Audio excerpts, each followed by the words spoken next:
सभी को मेरा नमस्कार। आप सभी को अब तक अवगत हो ही चुके होंगे कि वन विभाग के कुछ कर्मचारी कोर्ट की शरण में गए थे अपने लिए राहत मांगने के लिए, क्योंकि उनको विभागों के द्वारा यानी प्रभागी वन अधिकारी या उनके जो भी अधिकारी थे उनके द्वारा उन्हें कार्य से हटा दिया गया था। और एक ये बड़ी बात रही कि न्यायालय ने हमें एक बहुत बड़ी राहत दी है कि हमें अपने स्थानों पर जहाँ कहीं भी हम लोग कार्यरत हैं हमें बनाए रखा है। ये वीडियो करने का आज मुख्य कारण ये है कि बहुत सारे ग्रुपों में चल रहा है कि मेरा नाम लेके कि ये काम मैंने कर दिया है या सारा श्रेय मुझे जा रहा है। तो मैं ऐसे किसी भी श्रेय को अपने नाम पर अंकित नहीं करना चाहता। मेरे साथ में मेरे साथी बैठे हैं, भाटिया जी बैठे हैं, सत्याल जी बैठे हैं, प्रमोद गुसाई जी बैठे हैं, संदीप जी बैठे हैं और कैमरे के पीछे भी हमारे अनिल कोटियाल जी हैं।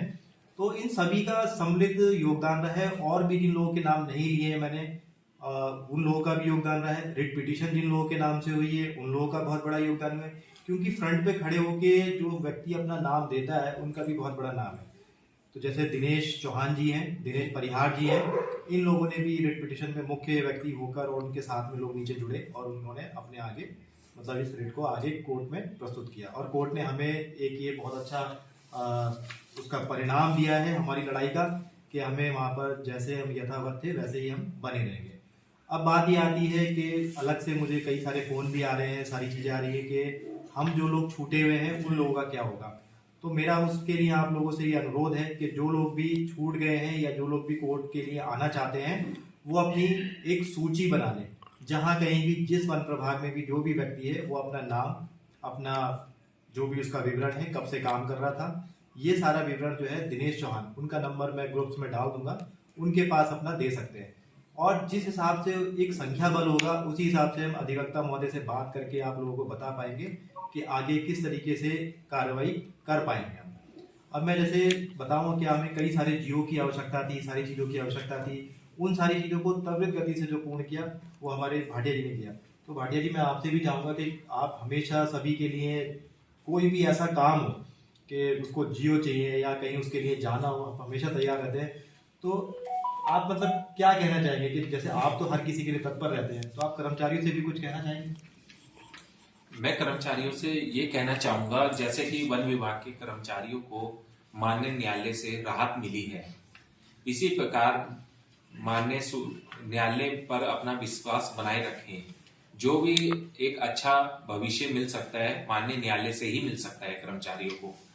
मैं स्पष्ट कर दूं भाटिया जी के विषय में कि उन्होंने हमें जो भी आवश्यक डॉक्यूमेंट्स चाहिए थे उन्होंने इतनी तेजी से हमें उपलब्ध कराया। हम लोग नैनीताल में बैठे थे और वहां पर उन्होंने त्वरित गति से बहुत सारे ऐसे उतार चढ़ाव भी आए कि जब लग रहा था कि अब बड़ा मुश्किल हो जाएगा कि कैसे होगा क्या होगा, मगर ये सारी चीजें कि पूरी टीम का ये सहयोग मिला और वो काम हुआ।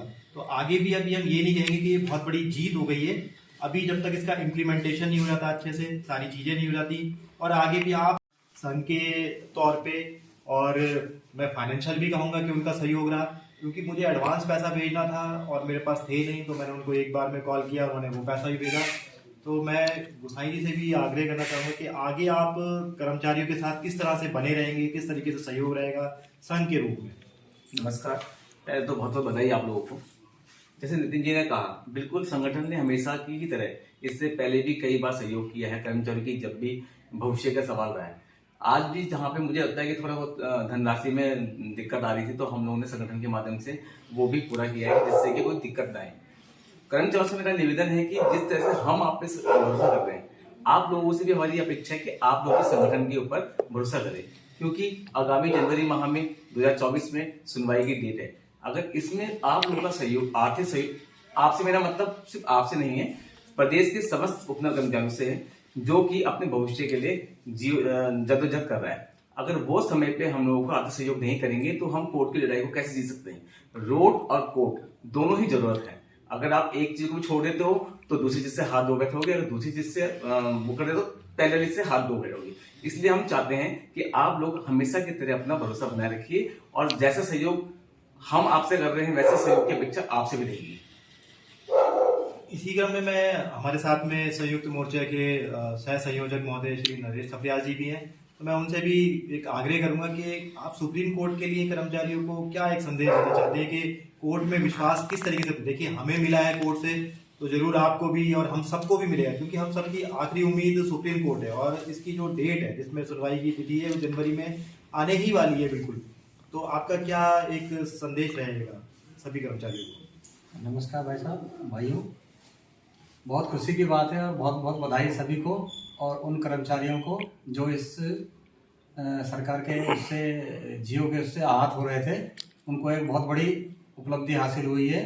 एक न्याय परिधि में एक प्रथम जो है जीत का जो है रास्ता खुला है और ये जो यथास्थिति बनाए रखने के लिए कोर्ट ने जो डिसीजन दिया है उसके लिए मैं सबको बधाई देता हूँ।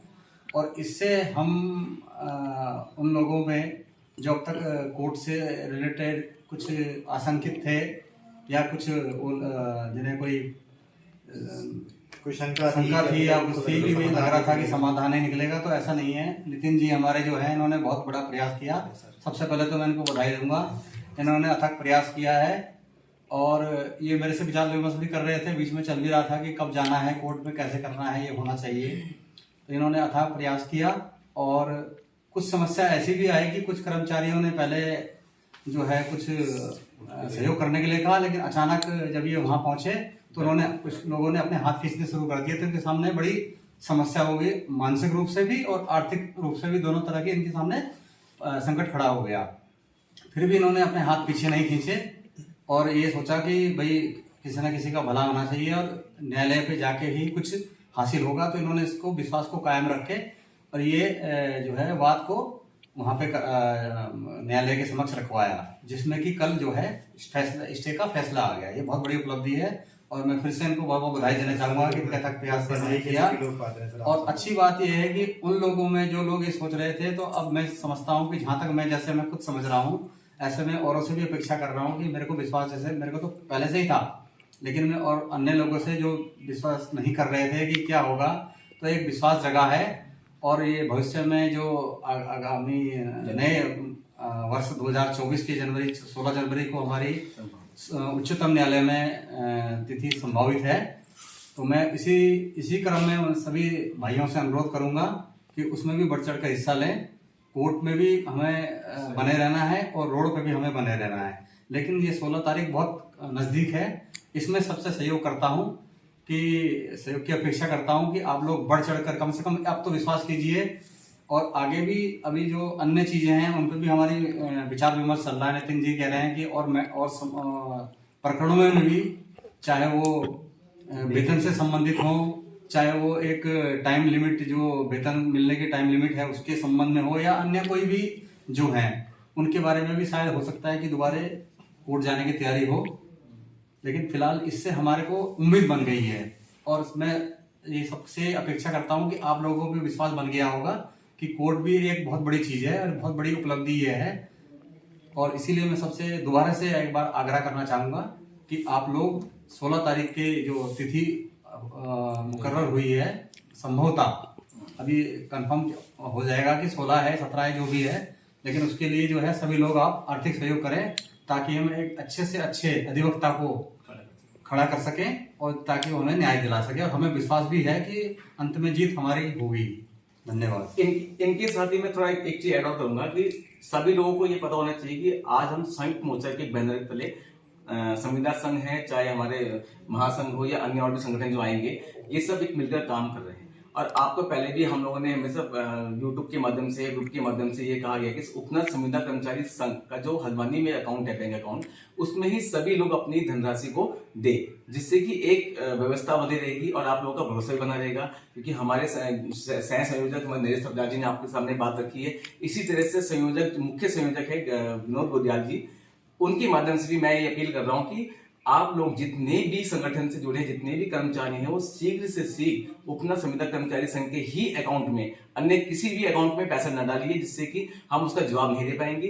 इसलिए अपनी उपनर संविदा कर्मचारी संघ के ही अकाउंट में आर्थिक सहयोग करें, जिसकी गारंटी हम ही लोग ले सकते हैं। धन्यवाद। मैं फिर से अपने अधिवक्ता महोदय और न्याय प्रणाली, न्याय व्यवस्था के मैं धन्यवाद कहूँगा कि उन्होंने हमारी समस्या को समझा और हमें न्याय दिया है। तो साथियों, कोर्ट में विश्वास बनाए रखिए। और एक सूचना उनके लिए जो लोग छूट गए, जो लोग आना चाहते हैं कोर्ट, दिनेश चौहान जो कि प्रभागीय वन अधिकारी देहरादून वन प्रभाग के अंतर्गत कार्यरत हैं, इस संबंध में जो लोग भी छूट चुके हैं वो अपनी लिस्ट, अपनी सूची जो है उनको अपनी उपलब्ध कराएं। जो लोग कोर्ट जाने के इच्छुक हैं उनके लिए मैं ये बात कह रहा हूँ, और वो कराएं तो उसमें हम आगे कार्रवाई करने के पूर्ण तरीके से प्रतिबद्ध रहे। धन्यवाद।